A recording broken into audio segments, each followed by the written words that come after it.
नमस्कार, मैं हूं मोहित नारायण और आप देख रहे हैं हिंदुस्तान न्यूज नेटवर्क। आज व्यक्ति विशेष में हमारे साथ वो हैं जिन्होंने अयोध्या को लगातार 2 साल से राम की अनुभूति कर रही है, जिन्होंने उत्तर प्रदेश के मुख्यमंत्री योगी आदित्यनाथ, देश के प्रधानमंत्री माननीय नरेंद्र मोदी जी के सामने राम का कैरेक्टर प्ले किया और लोगों के मन में किस तरीके से राम के रूप में बसे हुए हैं। हमारे बीच मौजूद हैं आज दादा साहब फाल्के पुरस्कार फिल्म से सम्मानित श्री राहुल भूचर जी। राहुल जी, एक लाइफस्टाइल की बात करें तो इतने बड़े स्टार होने के बाद, एक इतना बड़ा पुरस्कार लेने के बाद भी आपकी जो लाइफस्टाइल है बड़ी कॉमन रहती है, डाउन टू अर्थ रहती है, तो उसके लिए आप क्या कहना चाहेंगे? क्यों ऐसा है आपके साथ? और भी बहुत स्टार। सबसे पहले तो मेरे को ये लगता है कि सबका लाइफस्टाइल थोड़ा सा नॉर्मल ही होना चाहिए, चाहे वो सबसे बड़ा स्टार हो, सबसे छोटा स्टार हो, उससे कोई फर्क नहीं पड़ता।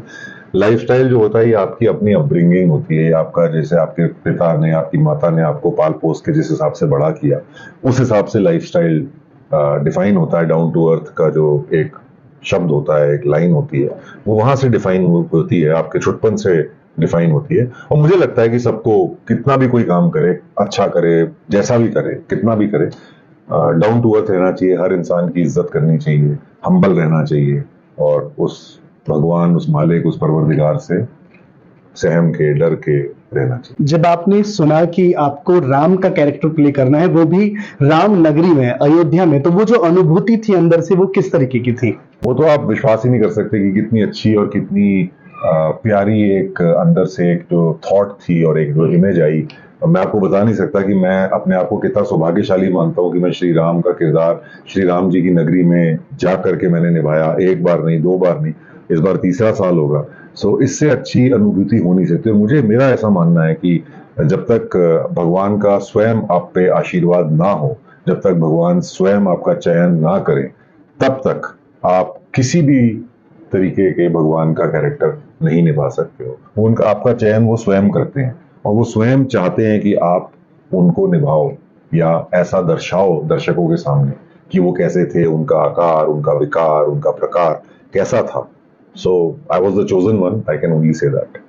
और जैसे कि हम जानते हैं कि आपका एक थिएटर भी है, फेलिसिटी थिएटर, उसको लेके कई सारी बातें हमने इंटरनेट पे पढ़ी हैं कि यूनिक कॉन्सेप्ट है, कुछ अलग तरीके से राहुल भूचर जी इंट्रोड्यूस करना चाहते हैं इंडस्ट्री को। तो वो क्या चीज़ है जो आप इंडस्ट्री को इंट्रोड्यूस कर रहे हैं? देखिए, ये बहुत एक अच्छा टॉपिक है, बहुत लंबा टॉपिक भी है। इसमें ये बेइंतहा मेरे दिल के करीब है और ये कभी खत्म होने वाला टॉपिक नहीं है, ऐसा टॉपिक है। तो मुझे ऐसा लगता है कि थिएटर जो एक अपनी जो एक बुनियाद खो चुका था, थिएटर के बारे में लोगों को पता ही नहीं था कि थिएटर क्या है, कैसा है, क्या हो रहा है थिएटर में।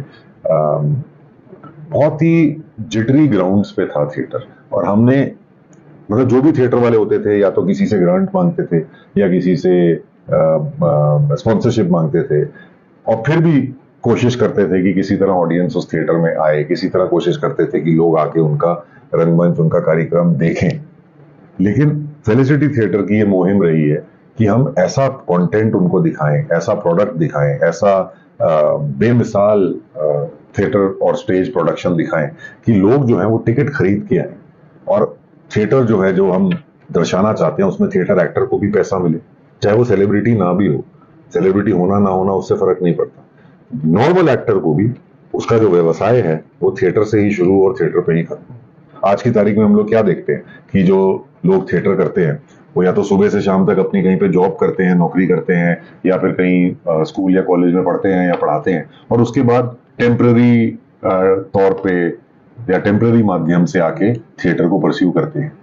मेरा और फेलिसिटी का हमारा जो चैलेंज था वो ये था कि उस एक्टर को सुबह से, एक इंसान को, एक एक्टर को सुबह से लेके शाम तक सिर्फ थिएटर थिएटर और थिएटर ही वो सोचे और उसका इतना व्यवसाय अच्छा हो जाए थिएटर में कि वो अपने 2 वक्त की रोटी, अपने परिवार का जो पालन पोषण है वो थिएटर के ही पैसे से कर पाए, जितनी उसको थिएटर से आमदन होती है। सो ये एक बेसिक मूल मोटिव था जिसकी वजह से हमने फेलिसिटी थिएटर का निर्माण किया, क्योंकि felicity theatre does not believe in begging for sponsorships या किसी के पीछे जाके ग्रांट्स के लिए, क्योंकि एक थिएटर एक्टर जो होता है या एक थिएटर डायरेक्टर या प्रोड्यूसर जो होता है वो बहुत ही क्रिएटिव इंसान होता है। और जब क्रिएटिविटी में आप सिर्फ खुशामद करते रहें और आगे पीछे लोगों के भागते रहें कि किसी तरह टू मेक एंड्स मीट, तो फिर आप क्रिएटिविटी को जस्टिस नहीं कर पाएंगे। सो क्रिएटिविटी का जस्टिस तभी होगा जब आप अच्छे से अच्छा प्रोडक्शन, अच्छे से अच्छे रंगमंच में आप दिखाएं, लोगों को दर्शाएं, लोगों को अपना प्ले मंचित करें और लोग उसकी टिकट खरीद के आपके पास आए।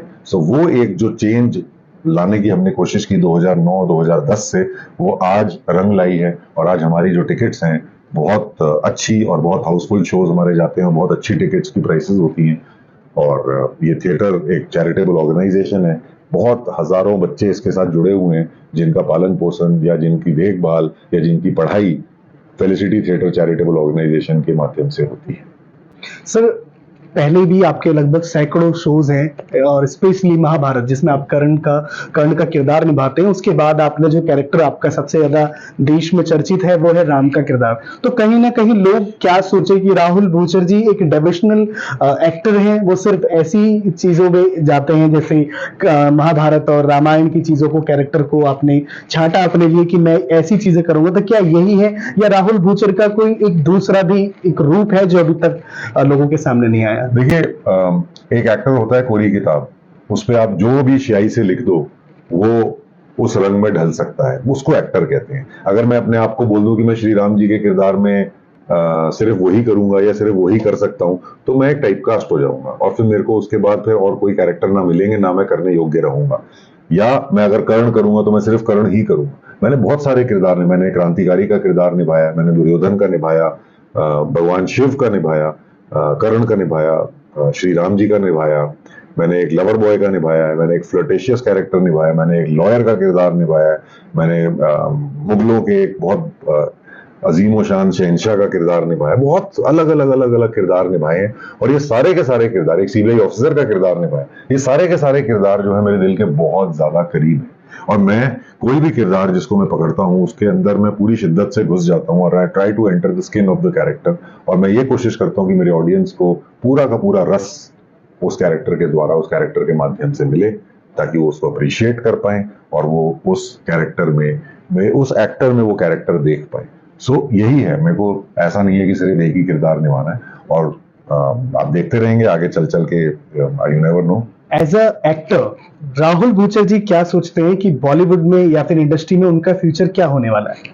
देखिए, बॉलीवुड एक ऐसी चीज है, क्योंकि मैं फुल टाइम तो एक्टिंग करता भी नहीं हूँ, जैसे आप अभी देख ही रहे हैं, मैं अपने ऑफिस में बैठा हूँ और मेरा एक व्यवसाय है जिसको मैं संभालने की कोशिश कर रहा हूँ इतने सालों से। So acting comes as a passion to me, ये मेरा एक शौक है और प्रोफेशनली इस शौक को मैं निभाने की कोशिश करता हूँ। और बॉलीवुड से मेरी कोई एक्सपेक्टेशन इसलिए नहीं है क्योंकि मैंने कभी उस जगह जाके कोशिश नहीं करी कि मैं वहां पर जाके कुछ करूं। हाँ, एक फिल्म मैंने जरूर करी है एक एक्सपीरियंस के तौर पे, श्रीदेवी जी की आखिरी फिल्म थी मॉम, MOM, वो पिक्चर मैंने करी थी 2016 में, वो रिलीज हुई थी। उसमें मैंने एक 15 से 20 मिनट का कैरेक्टर निभाया था, एक लॉयर का कैरेक्टर निभाया था। सो वही एक एक्सपीरियंस के तौर पे मैंने करा, अदरवाइज मेरा कोई एज सच इंक्लिनेशन नहीं है। हाँ, कभी आगे यू नेवर नो, वो कहते हैं ना अंग्रेजी में, you should never say never, तो आगे कभी कुछ हो जाए तो मैं कह नहीं सकता। बट मेरा एक जो रंगमंच से जो मेरा प्यार है, एक जो स्टेज से जो मेरा प्यार है, वो बेइंतहा और बेअंत है।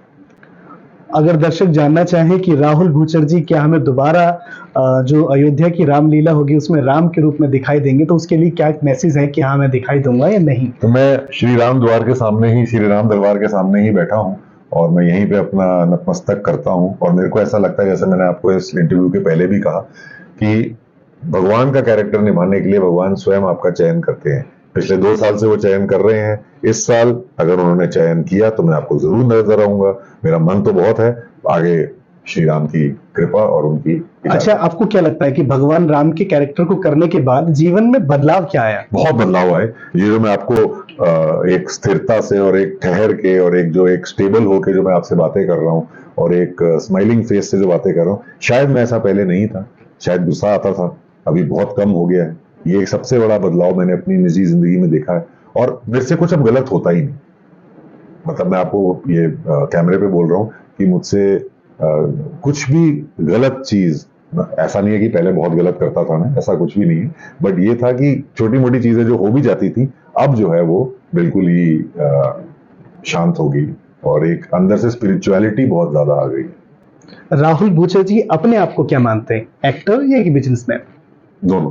दोनों। एक बिजनेसमैन जो एक एक्टर है और एक एक्टर जो एक बिजनेसमैन है, एक बिजनेसमैन जो एक एक्टिंग को और एक पैशन को सपोर्ट करता है, और एक एक्टर जो एक बिजनेसमैन को अच्छी से अच्छी चीज करके दिखाता है ताकि बिजनेस उसको और प्रमोशन दे। सो ये दोनों इंटरलिंक्ड हैं। मैं किसी ये बिलीव नहीं करता कि बिजनेस जो है उससे आपको पैसा निकाल के कहीं डालना चाहिए या एक्टिंग सिर्फ आपको फ्री में करनी चाहिए। आपको एक ऐसा एक सिस्टम बनाना चाहिए जो एक self dependent, self sufficient, self reliant system हो, जिसमें आप एक दूसरे का साथ निभाएं। और एज अ बिजनेसमैन मेरे को ये चाहिए कि मेरे जो प्रोडक्शंस हैं वो सुपर हिट हों, वो अच्छे से अच्छा पैसा कलेक्ट करें और हम उन बच्चों की देखभाल कर पाए जिनकी हम करते हैं। और एज एन एक्टर मैं ये चाहूंगा कि मैं सबसे ज्यादा अच्छी एक्टिंग करके लोगों का मनोरंजन कर सकूं। अगर राहुल भूचर जी देश के यूथ को कुछ मैसेज देना चाहें अभी कि किस तरीके से लाइफ में आगे बढ़ना चाहिए, तो वो क्या मैसेज होगा जो आप देश के युवाओं को देना चाहते हैं? दो पंक्तियां हैं बहुत अच्छी कि राम भी तुम में है, तुम में ही रावण, दोनों तुम्हारे, अब किससे तुमको क्या लेना है, ये निर्णय है तुम्हारे। राम सत्य है तो रावण भी सत्य शाश्वत ही होगा, लेकिन सत्य हो मीठा ही ऐसा सदा नहीं होता। कड़वे सत्य सुनाना भी तो काम तुम्हारा है इतिहास, कड़वे सत्य सुनाना भी तो काम तुम्हारा है इतिहास, इसीलिए लो रखो ये राम की रामायण अपने पास। तो ये थे हमारे बीच राहुल भूचर जी, एक महान व्यक्तित्व। आप बाकी के तमाम खबरों के लिए भी देखते रहिए हिंदुस्तान न्यूज नेटवर्क को।